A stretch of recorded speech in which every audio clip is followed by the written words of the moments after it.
Жеке компьютерим колдон албагандык сабатсыздык катары бааланат. Саламатсыздарбы? Бүгүн сиздерге бир сыр ачайынбы? Компьютериңизде катып калуу сыяктуу көйгөйлөр көп жаралса, мунун чечимин таптым. Негизги эс тутумда сиздин сүрөт, видео сыяктуу материалдарыңыз сакталса, ал эми оперативдик эс тутумда болсо убактылуу гана маалыматтар сакталат. Такыр алмаштырып албаңыз. Жаңы программалар же оюндарды компьютерге орноткондо жана алар менен колдонгон кезде компьютер ылдамдыгын жоготот. Эгер оперативдик эс тутумдун көлөмү төмөн болсо. Эми маселенин чечим жолу. Сиздин компьютер эгер кыйналып жатса, гигабайты жогору оперативдик эс тутум сатып алыңыз. Сизде азыр ага мүмкүнчүлүгүңүз жок болсо, анда бул нерселерди аткарыңыз.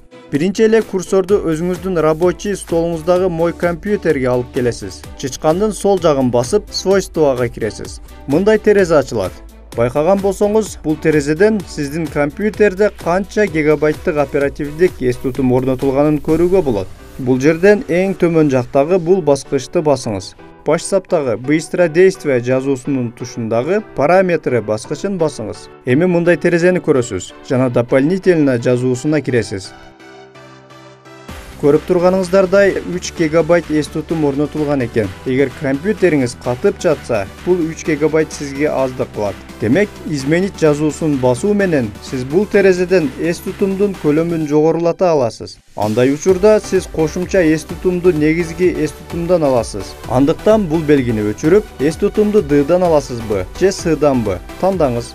Жалгыз ал толуп калбаган болуу керек. Сизге дагы канча кошумча эс тутум керек, бул жерге жазыңыз. Жазуудан мурун сизге канча эс тутум сунушталары бул жерге жазылган болот. Аны да эске алып коюңуз. А бул жерге максималдуу канча гигабайт болуу керек, аны көрсөтүңүз. Эми сактаңыз. Сизге компьютерди өчүрүп жандыруу сунушталат. Аны аткарыңыз.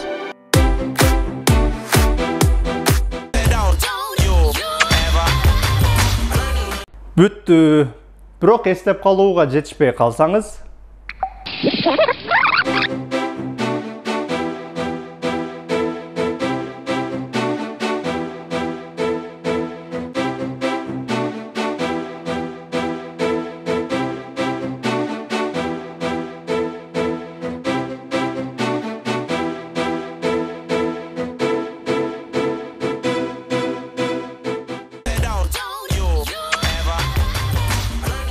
бүгүнкү чыгарылышта ушундай компьютердин сырлары менен бөлүштүк.